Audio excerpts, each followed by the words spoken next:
నమస్తే. Welcome to RVMC. ఈరోజు సాయంకాలం 6:30 దాటిన తర్వాత ఎగ్జిట్ పోల్స్ ఇమ్మని చెప్పేసి, ఎగ్జిట్ పోల్స్ ఇవ్వడానికి అనుమతి ఉంది అని చెప్పేసి ఎలక్షన్ కమిషన్ ఆర్డర్స్ ఇప్పుడే జారీ చేయడం జరిగింది. ఎంచేతంటే కొన్ని రాష్ట్రాల్లో 6 గంటలకల్లా పోలింగ్ కంప్లీట్ అయిపోతుంది. కాబట్టి 6:30 దాటిన తర్వాత మీరు ఎవరైనా సరే ఎగ్జిట్ పోల్స్ ఇస్తే మాకు ఎటువంటి అభ్యంతరం లేదని చెప్పారు. ఈ నేపథ్యంలో ప్రజలు ఉత్కంఠంగా ఎగ్జిట్ పోల్స్ కోసం చాలా ఉత్కంఠంగా ఎదురు చూస్తున్న సమయంలో మరి మాకు కొన్ని ఎగ్జిట్ పోల్స్ లీక్ అయ్యాయి. మాకున్నటువంటి సోర్స్ ప్రకారం, మాకున్నటువంటి ఇండియా లెవెల్లో ఉన్నటువంటి అక్కడక్కడ ఉన్నటువంటి జర్నలిస్టులతో మేము అడిగినటువంటి సమాచారం ప్రకారం మాకు కొన్ని ఎగ్జిట్ పోల్స్ లీక్ అయ్యాయి. దీని ప్రకారం చూసుకుంటే టైమ్స్ నౌ వాళ్ళు ఏం చెప్తున్నారంటే వైసీపీకే మొగ్గు చూపిస్తున్నారు వాళ్ళు. టైమ్స్ నౌ వాళ్ళు ఎంత చెప్తున్నారంటే 110 సీట్లు వైసీపీకి వాళ్ళు వేస్తూ ఉన్నారు. ఈ టైమ్స్ నౌ అనేది ప్రధానంగా మరి సర్వేలో ఇది నెంబర్ 1 సంస్థ ఇది. ఇప్పుడు దాకా ఈ సంస్థ చేసిన సర్వేలో ఇప్పుడు దాకా వీళ్ళు ఫెయిల్యూర్స్ అనేది లేదు. మరి అన్నీ కూడా కరెక్ట్గానే, అంటే ఒక 5-6 సీట్లు అటు ఇటు ఉన్నా కానీ మ్యాక్సిమం వీళ్ళకి సక్సెస్ అయ్యారు. వీళ్ళు డెఫినెట్గా 110 సీట్లు వైసీపీకి వస్తాయని చెప్తా ఉన్నారు. మరి అదేవిధంగా చూసుకుంటే ఇండియా టుడే వాళ్ళు ఇంకా మరి ఏం చెప్పలేదు. వీళ్ళు ఏ విషయాలు కూడా బయట పెడతలేదు, అన్నీ సాయంకాలం చెప్తామని చెప్పేసి వాళ్ళు అంటూ ఉన్నారు.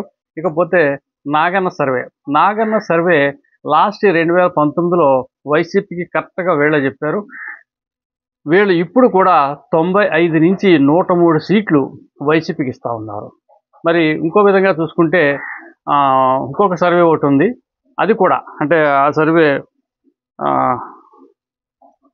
మస్తాన్ సర్వే ఆయన అఫీషియల్గా చెప్పట్లేదు, కానీ అనఫిషియల్గా మాకు అందిన సమాచారం ప్రకారం వాళ్ళు కూడా 100 నుంచి 105 సీట్లు వైసీపీకి చెప్తా ఉన్నారు.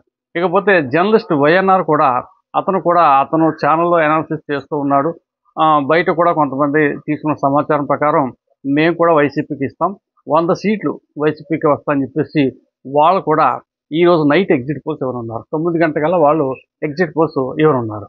మరి ఇలా చూసుకుంటే ఇవన్నీ చూస్తూ ఉంటే అంటే ఇప్పుడు రాబోయే సాయంకాలం విడుదల కావే ఎగ్జిట్ పోల్స్లో మ్యాక్సిమం ఎగ్జిట్ పోల్స్ వైసీపీకే చూపించే అవకాశం ఇక్కడ మనకి స్పష్టంగా కనపడతా ఉంది.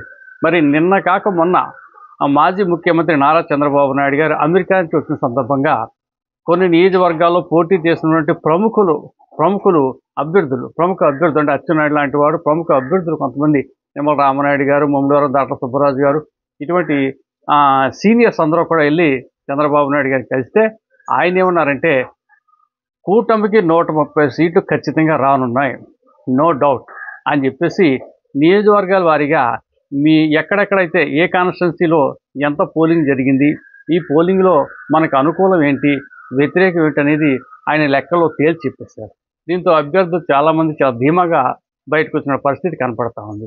సో ఇక్కడ చంద్రబాబు నాయుడు గారు ఈ విధంగా ధీమా చూపిస్తూ ఉంటే సాయంకాలం రాబోయే ఎగ్జిట్ పోల్స్లో ఈ విధంగా ఉంటే మరి ఏది కరెక్ట్ అనేది చెప్పలేము. ఇంకా దీన్ని చూసుకుంటే ఇంకో విషయం ఏంటంటే వైజాగ్లో నిన్న మాకు తెలిసిన సమాచారం ప్రకారం ఒక హోటల్కి ఒక సెలబ్రిటీ ఫోన్ చేసి మాకు వైజాగ్ రూమ్ కావాలి, రేపు మేము రిజర్వ్స్ నాడు అక్కడే ఉంటాం, 9వ తారీఖు దాకా ఉంటాం, 4వ తారీఖు నుంచి 9వ తారీఖు దాకా మాకు రూమ్ కావాలని అడిగితే సారీ సార్, వైజాగ్లో టోటల్ వైసీపీ వాళ్ళు ఆల్ హోటల్స్ బుక్ చేసుకున్నారు, ఇక్కడ రూమ్స్ కానీ ఇతరత్ర ఏవి కాటేజీలు కానీ ఏమీ కనీసం ప్రైవేట్ గెస్ట్ హౌస్ కూడా ఖాళీ లేని పరిస్థితి చెప్పడం జరిగింది.